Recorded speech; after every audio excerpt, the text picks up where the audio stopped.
एक घड़ी का अंकित मूल्य 720 रुपया है। दो क्रमागत छूट पर एक व्यक्ति घड़ी को 550 रुपया 80 पैसे में खरीदता है। यदि पहली छूट 10% की है तो दूसरी छूट क्या होगी? इस टाइप का सवाल बेटा कंपटीशन में बहुत पूछता है। मेरे प्यारे देशवासियों, मेरे प्यारे उत्तर प्रदेश बिहार के और अगल बगल राज्य के वासियों, इस टाइप का सवाल देखो बेटा, गणित की कोई सीमा नहीं होती है। गणित समझाने के तरीके अलग अलग हो सकते हैं। आप मेरे समझाने के तरीके पर भी जाओ, शायद आपको अच्छा लगे। देखो बेटा, छूट क्या होती है? कोई दुकानदार अगर किसी वस्तु पर अंकित मूल्य निर्धारित करता है तो उस पर कुछ छूट जरूर देता है। छूट देके सामने वाले को प्रलोभित करता है कि मैंने आपको इतने % छूट दिया, आप ले जाइए। तो बेटा वो उस धन पे छूट देता है। तो यहाँ पे क्या है कि घड़ी पर वो 2 क्रमागत छूट दिया एक व्यक्ति को, और 2 क्रमागत छूट के बाद वो 550 रुपये 80 पैसे में दुकानदार को बेचा।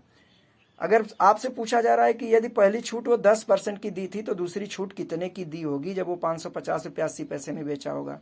देखो बेटा, इस टाइप का सवाल बहुत आसान होता है, बड़े आसानी से आप करोगे। केवल आप समझ लो बेटा, इतने आसानी से समझो बेसिक कॉन्सेप्ट कि आप कभी भूलो मत। आप बेसिक कॉन्सेप्ट पे जाया करो बेटा, ट्रिकी कॉन्सेप्ट पे नहीं। देखो यहाँ पे मैंने क्या मान लिया है बेटा, देखो आराम से देखो, मैंने क्या मान लिया है। माना दूसरी छूट X% की है, ठीक है बेटा। अब आप छूट जान ही गए कि छूट जो है अंकित मूल्य पे वो कुछ % की छूट देता है, तो उसको माइनस करते हैं बेटा। जैसे मान लो पहले वो 10% की छूट दिया था। कितना दिया था? 10% की छूट दिया था। कितना दिया था बेटा? 10% की। इधर देखो, अब पहली छूट के बाद विक्रय मूल्य कितना हो जाएगा? अगर वो पहली छूट पे ही बेचता तो उसका विक्रय मूल्य कितना होता है? देखो मेरे प्यारे बच्चों, 720 रुपया उसका अंकित मूल्य था। ये 720 रुपया अंकित मूल्य था। 720 रुपया ये बेटा देखो, और 720 रुपये में से 10% और माइनस कर देंगे। 720 का 10%, तो ये 720 माइनस 720 का 10%। इधर देखो बेटा, ये दिया है 720 गुणे 10/100। इसको हल करोगे बेटा तो 72 रुपया आएगा, और ये 720 में से 72 रुपया माइनस होगा तो ये 648 आ गया। देखो मेरे प्यारे बच्चों, देखो आराम से 648 से पहली छूट हो गई। अगर वो पहली छूट पे ही देता तो 648 रुपये पे देता, लेकिन नहीं, वो 2 क्रमागत छूट दिया है। और दूसरी छूट मैंने माना है बेटा X%। इधर देखो मैंने मान लिया है। अब देखो इसमें कुछ समझने की क्या है बेटा, केवल आप दिमाग लगाओ, समझ लो, कभी जिंदगी में भूलेगा नहीं ऐसे सवाल। देखो ट्रिकी मेथड पे कभी मत जाना मेरे प्यारे बच्चों। देखो दूसरी छूट के बाद घड़ी का विक्रय मूल्य क्या हो जाएगा? पहले पे हुआ 648, और दूसरे पे बेटा फिर उसी पे माइनस करेंगे। 648 में से फिर घटाएंगे ना।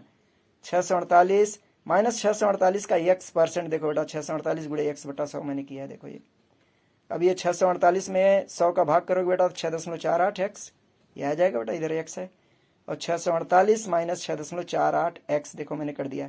अब ये दूसरी छूट कर दिया बेटा। दूसरी छूट के बाद विक्रय मूल्य, विक्रय मूल्य मतलब वो धन जिसपे वो खरीदता है कोई व्यक्ति। ये व्यक्ति खरीद रहा है ना, कोई व्यक्ति 550 रुपया 80 पैसे में, तो ये दूसरी छूट के बाद यही विक्रय मूल्य है बेटा हमारा। इसलिए क्या हो जाएगा, 648 में से जब 6.48 X घटाएंगे तो ये 550.80 के बराबर हो जाएगा। और मेरे प्यारे बच्चों, जब इसको आप हल करोगे ना तो देखो बेटा मैंने क्या किया है, इसको इधर उठा के लाया, इधर ये प्लस है, इधर जाएगा तो माइनस हो जाएगा। और ये माइनस 6.48 को मैंने क्या किया है बेटा, इधर देखो 6.48 को जब इधर उठा के लाएंगे तो ये प्लस हो जाएगा। तो ये 6.48 X प्लस हुआ, और 648 माइनस 550.80 करेंगे तो ये बेटा आ जाएगा 97.20। देखो बच्चों बहुत ध्यान से समझो इस सवाल को, कितना बढ़िया सवाल है। यहाँ से बेटा जब X की वैल्यू निकालेंगे तो ये आएगा 97.20 बटा 6.48। ये हो गया बच्चों। यही 2 अंक पे ये दशमलव को हटा देंगे तो ये 9720/648 हो जाएगा। और इसको भाग करके मैंने देखा था बेटा तो ये आता है 15%। कितना आता है? 15%। इसका मतलब मेरे प्यारे बच्चों ये क्या हो जाएगा, देखो जब कोई दुकानदार किसी सामान पर अगर कोई अंकित मूल्य निर्धारित करता है और वो 2 क्रमागत 3 क्रमागत 4 क्रमागत चाहे जैसे छूट दे बेटा, उसको आप ऐसे स्टेप बाय स्टेप ऐसे लगाओ तो आपका ऐसे ही बेसिक मेथड है बेटा। इस बेसिक मेथड पे आप सवाल को हल करोगे तो आपको सवाल सब क्लियर होता जाएगा। ये नहीं कि मैंने ये सवाल बताया 2 क्रमागत छूट वाला तो मेरा दूसरा छूट 15% आया। आप 3 क्रमागत पे भी अगर पूछता है बेटा पहला दूसरा दिया रहता तीसरा ज्ञात कीजिए तो ऐसे सेम ऐसे ही लगाते बेटा। ऐसे देखो इसका मतलब ये अगर पहली छूट 10% की ये दिया था तो यहाँ दूसरी छूट कितने % की हो जाएगा बेटा? 15% की। मेरे प्यारे बच्चों मैं जानता हूँ मेरे सवाल को लोग देखते हैं, लेकिन सब्सक्राइब अभी बहुत कम लोग करते हैं। मैं भी वो दिन इंतज़ार कर रहा हूँ कि जब मेरा भी चैनल ग्रो करेगा, लोग देखेंगे। और बेटा मैं कॉन्सेप्ट मेथड इसलिए बेसिक कॉन्सेप्ट पे इसलिए जोड़ देता हूँ क्योंकि मैं बेसिक कॉन्सेप्ट वाला ही इंसान हूँ और बेसिक कॉन्सेप्ट को ही समझाना चाहता हूँ। क्योंकि ट्रिकी मेथड जो समझाते हैं बेटा वो और जो समझते हैं वो दोनों ही गच्चे में चले जाते हैं कुछ दिन के बाद। क्योंकि ट्रिकी मेथड समझाने वाला टीचर अगर 10 सवाल आपको ट्रिकी मेथड से बताया, फिर बेटा वो 10 महीने बाद आप उसी में से कोई सवाल उठाओगे और पूछोगे ना कि सर इसको ट्रिकी मेथड से आप कैसे बताया था, तो जाहिर सी बात है बेटा मानव की प्रवृत्ति होती है भूलने की, वो ट्रिक को भूल जाता है। लेकिन जो चीज़ समझ के वो समझता है, समझ के लगाता है, उसको कभी नहीं भूलता बेटा।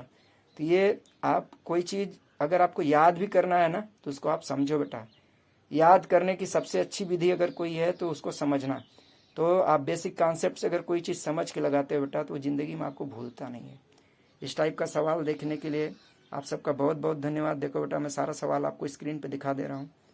अगर आप सबको बेटा ये सवाल लगाने का तरीका अच्छा लगा और आप लोग अगर सही मायने में कुछ समझ रहे हो सवाल से, तो मेरे चैनल को ज़रूर सब्सक्राइब करो। आप सबका बहुत बहुत आभार, बहुत बहुत धन्यवाद, बहुत बहुत धन्यवाद देखने के लिए, बहुत बहुत धन्यवाद।